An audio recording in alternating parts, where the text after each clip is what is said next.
2025 का साल एक नई शुरुआत, एक नई उम्मीद और अनगिनत संभावनाओं का प्रतीक बनकर आया है। यह साल हमें सिखाता है कि मेहनत, लगन और विश्वास के साथ हम किसी भी मुश्किल को पार कर सकते हैं। जब हम अपने सपनों के पीछे पूरी ताकत से दौड़ते हैं तो कोई भी रुकावट हमें नहीं रोक सकती। आइए 2025 की इस प्रेरणादायक कहानी के माध्यम से जानते हैं कि कैसे एक साधारण इंसान अपनी कठिनाइयों को पीछे छोड़ते हुए अपने सपने को सच कर सकता है। कहानी जीवन का सच्चा उद्देश्य हमें यह सिखाती है कि ज्ञान और कर्म का सही संतुलन ही जीवन को सार्थक बनाता है। यह कहानी एक छोटे से गांव से शुरू होती है, जहां महात्मा गौतम बुद्ध अपने उपदेशों से लोगों को सत्य, अहिंसा और करुणा का मार्ग दिखाते थे। गांव में दो युवक, अर्जुन और संजय, बुद्ध की शिक्षाओं को सिर्फ शब्दों तक सीमित मानते थे। उनकी शंका को दूर करने के लिए बुद्ध ने उन्हें एक चुनौती दी, चावल की एक पोटली का ऐसा उपयोग करना जिससे उनके जीवन का उद्देश्य स्पष्ट हो सके। अर्जुन ने चावल को पवित्र मानकर उसकी पूजा की और उसे सुरक्षित रखने का प्रयास किया, लेकिन समय के साथ वह चावल खराब हो गया और किसी काम का नहीं रहा। दूसरी ओर संजय ने चावल को खेतों में बोया, मेहनत की, फसल उगाई और उससे न केवल अपना बल्कि गांव के भूखे लोगों का भी पेट भरा। यह कहानी हमें सिखाती है कि असली ज्ञान वह है जिसे अपने कर्मों के माध्यम से दूसरों की भलाई के लिए उपयोग किया जाए।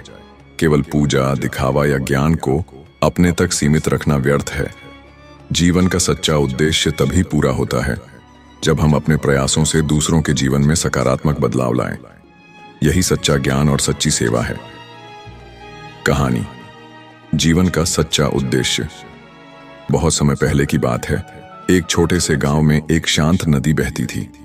नदी के किनारे एक आश्रम था, जहां महात्मा गौतम बुद्ध अपने शिष्यों और गांव वालों को सत्य, अहिंसा और करुणा का मार्ग सिखाते थे। गांव के लोग धीरे धीरे उनके उपदेशों से प्रेरित होकर अपने जीवन को बेहतर बना रहे थे। लेकिन गांव में दो युवक, अर्जुन और संजय, बुद्ध की शिक्षाओं पर विश्वास नहीं करते थे। उन्हें लगता था कि ये केवल बातें हैं जिनका असल जीवन में कोई महत्व नहीं।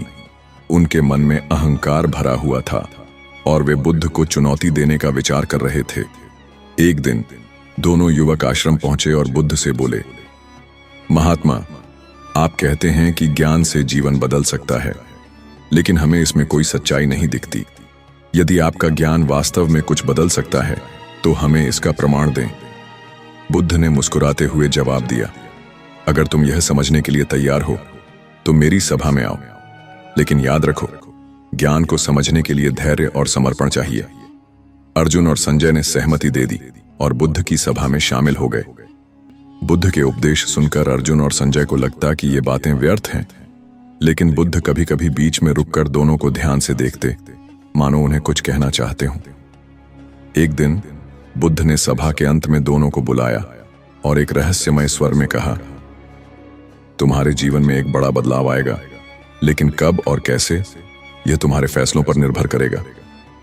यह सुनकर अर्जुन ने हंसते हुए कहा, महात्मा, यह केवल एक पहेली है। हम देखेंगे कि आपका ज्ञान हमें कहां ले जाता है। कुछ महीनों बाद बुद्ध ने गांव छोड़ने का निर्णय लिया।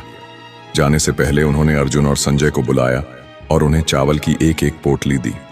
उन्होंने कहा, इस पोटली का उपयोग ऐसे करो कि जब मैं 2 साल बाद लौटूं तो मुझे खुशी हो। यही तुम्हारी परीक्षा है।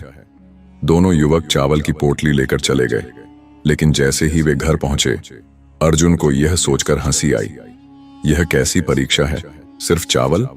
दूसरी ओर संजय को ऐसा लगा कि इस साधारण पोटली में कुछ गहरा संदेश छिपा है। अर्जुन ने पोटली को अपने घर के मंदिर में रख दिया। उसने हर दिन उसकी पूजा करनी शुरू कर दी। उसे लगा कि यही बुद्ध का उद्देश्य है, चावल को पवित्र बनाए रखना।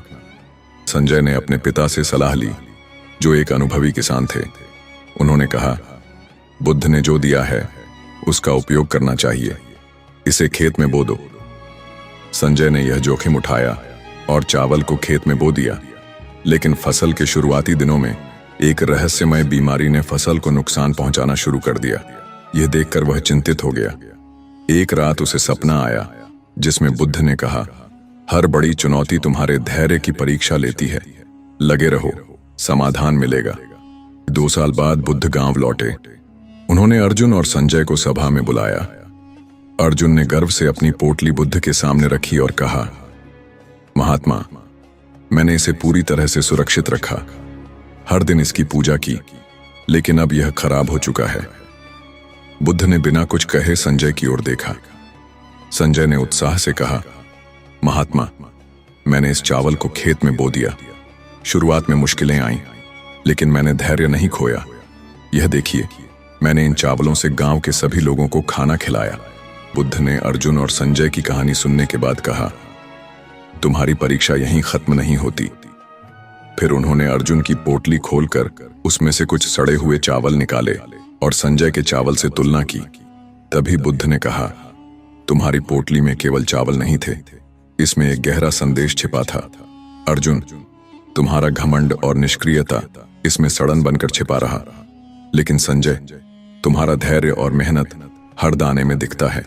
बुद्ध ने आगे कहा, ज्ञान का उद्देश्य केवल उसे संभाल कर रखना नहीं, बल्कि उसे उपयोग करना है। अर्जुन ने उसे सुरक्षित रखा, लेकिन वह किसी के काम नहीं आया। संजय ने उसे उपयोग किया, जिससे न केवल वह बल्कि गांव के लोग भी लाभान्वित हुए। बुद्ध ने कहा, सच्चा ज्ञान वह है जो आपके जीवन को अर्थ दे और दूसरों के जीवन को बेहतर बनाए। हर चुनौती में अवसर छिपा होता है और हर कार्य में एक उद्देश्य। यही जीवन का सच्चा अर्थ है। इस कहानी का गहरा संदेश यह है कि सच्चा ज्ञान वह है जो हमारे कर्मों में प्रकट हो और दूसरों की भलाई के लिए उपयोग हो। चुनौतियां चाहे कितनी भी कठिन क्यों न हो, सही दृष्टिकोण और मेहनत से उनका समाधान किया जा सकता है। जीवन में सच्चा उद्देश्य दूसरों के लिए जीना और अपनी क्षमताओं से दुनिया को बेहतर बनाना है।